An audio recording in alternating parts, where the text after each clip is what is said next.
ಕೊಟ್ಬಿಟ್ರು. ಇದು ಭ್ರಷ್ಟಾಚಾರದ ಗಂಗೋತ್ರಿ BJP ಪಕ್ಷ.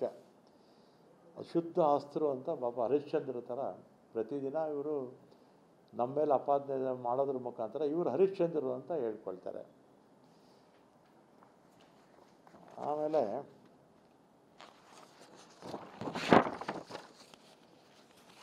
ಆಗ ಗುತ್ತಿಗೆದಾರರ ಸಂಘ 40% ಕಮಿಷನ್ ಆರೋಪ ಮಾಡಿ ಪ್ರಧಾನಮಂತ್ರಿಗೆ ಪತ್ರ ಬರೆದಿದ್ದರು.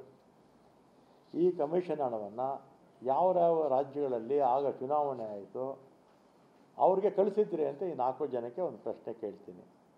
ನಮ್ಮ ಸರ್ಕಾರ ಬಂದ ಮೇಲೆ 5 ಗ್ಯಾರಂಟಿಗಳ ಮುಖಾಂತರ ರಾಜ್ಯದ ಜನತೆಗೆ 52,000 ಕೋಟಿ ಕೊಡುವಂಥ ಕೆಲಸವನ್ನು ನಾವು ಮಾಡ್ತಾಯಿದ್ದೀವಿ. ಇವ್ರ ಥರ ಕಪ್ಪಣನ ಅಥವಾ ಬಿಳಿ ಹಣನ ತಗೊಂಡು ಬೇರೆ ರಾಜ್ಯದ ಚುನಾವಣೆಗಳು ನಾವು ಯಾರೂ ಕೂಡ ಕಳ್ಸೋಕೆ ಹೋಗೋದಲ್ಲ ಅಲ್ಲ. ಆಮೇಲೆ ವಾಸ್ತವವಾಗಿ ನಮ್ಮ ದೇಶದಲ್ಲಿ BJP ಪಕ್ಷ ಅಧಿಕಾರಕ್ಕೆ ಬಂದ ಮೇಲೆ ಎಲೆಕ್ಟ್ರಲ್ ಬಾಂಡ್ಸಲ್ಲಿ 6,060 ಕೋಟಿ ಸಂಗ್ರಹ ಮಾಡಿದ್ದಾರೆ.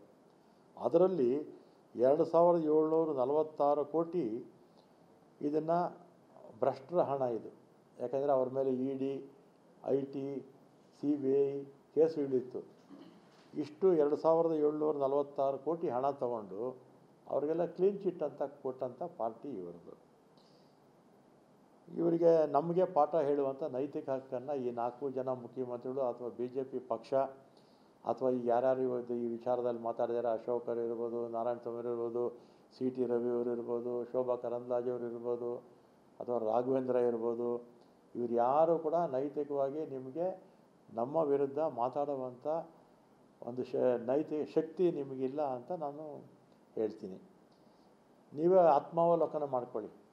ನೀವು ಹಿಂದೆ 9 ವರ್ಷ ಆಡಳಿತ ಮಾಡಿದ್ದೀರಿ, ಆ ಕಾಲದಲ್ಲಿ ನೀವು ಏನೇನು ಮಾಡಿದ್ದೀರಿ ಅನ್ನೋದನ್ನು ಆತ್ಮಾವಲೋಕನ ಮಾಡ್ಕೋಬೇಕು ಅಂತ ನಾನು ಅವರಿಗೆ ಹೇಳ್ತೀನಿ. ಮತ್ತು ಇದ್ರ ಜೊತೆಗೆ ಒಂದು ವಿಡಿಯೋ ಇದೆ ನನ್ನ ಹತ್ರ. ಅನಂತಕುಮಾರ್ ಅವರು ಬದುಕಿದ್ದಾಗ ಯಡಿಯೂರಪ್ಪ ಅವರು ಮತ್ತು ಅನಂತಕುಮಾರ್ ಅವರು ಮಾತಾಡ್ತಾ ಇದ್ದಾರೆ. ಇದನ್ನು ನಿಮಗೂ ಕಳಿಸ್ತೀನಿ ಮಾಧ್ಯಮದವರಿಗೆ. ದೆಹಲಿಗೆ ಹಣ ಕೊಟ್ಟಿರೋದ್ರ ಬಗ್ಗೆ ಅನಂತಕುಮಾರ್ ಅವರು ಮತ್ತು ಯಡಿಯೂರಪ್ಪ ಅವರು 1,000 ಕೋಟಿ ಕೊಟ್ಟಿದ್ದೀವಿ ಅಂತ ಹೇಳ್ತಾರೆ. ಅದಕ್ಕೇನು ಲೆಕ್ಕ ಬರೆದಿಟ್ಕೊಳ್ಳೋಕ್ಕಾಗುತ್ತಾ? ಇಂತೆಲ್ಲ ಮಾತಾಡಿರ್ತಕ್ಕಂಥ ವಿಡಿಯೋನ ಇವತ್ತು ನಿಮಗೆ ಮಾಧ್ಯಮಗಳ ಮುಖಾಂತರ ಹಳೆಯ ವಿಡಿಯೋನ ನಿಮಗೆಲ್ಲ ಕೂಡ ಕೊಡ್ತೀನಿ.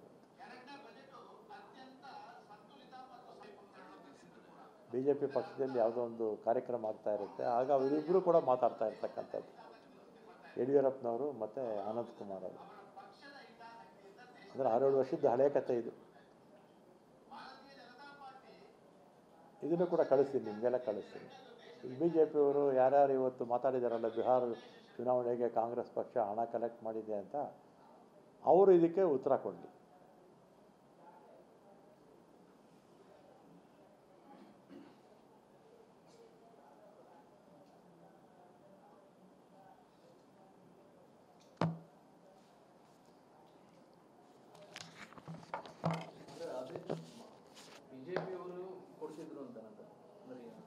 BJP ಅವ್ರ ಉದ್ಯೋಗನೇ ಅದು. 2008ರಿಂದ 13ವರೆಗೂ ಮತ್ತು 19ರಿಂದ 23ವರೆಗೂ ಏನೇನು ನಮ್ಮ ರಾಜ್ಯದಿಂದ ಲೂಟಿ ಮಾಡಿದ್ರು ಅದನ್ನೆಲ್ಲ ಕೂಡ ತಗೊಂಡೋಗಿ ಬೇರೆ ಬೇರೆ ರಾಜ್ಯಗಳು BJP ಪಕ್ಷ ಅಂದರೆ ನಮ್ಮ ರಾಜ್ಯದಲ್ಲಿ ನಮ್ಮ ದೇಶದಲ್ಲಿ ಯಾವ್ಯಾವ ರಾಜ್ಯಗಳಲ್ಲಿ ಚುನಾವಣೆ ಆಗ್ತಿತ್ತಲ್ಲ ಅಲ್ಲಿಗೆ BJP ಅಭ್ಯರ್ಥಿಗಳಿಗೆ ಯಾರ ಮುಖಾಂತರನೋ ಕೊಡ್ತಾಯಿದ್ರು, ಪಕ್ಷದ ಮುಖಾಂತರನೋ ಅಥವಾ ಇವ್ರು ಹೇಳಿದವ್ರು ಕಳಿಸ್ತಾಯಿದ್ರು, ಮಾಡ್ತಾಯಿದ್ರು.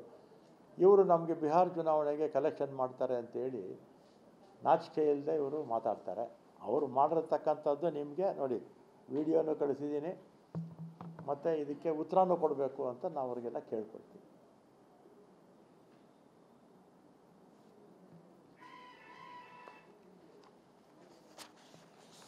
ಇದು ಕೊಟ್ರಾ? ನ್ಯೂಸ್ ಫಸ್ಟ್ ನಿರ್ಭೀತಿಯಿಂದ ನಿಮ್ಮ ಪರವಾಗಿ.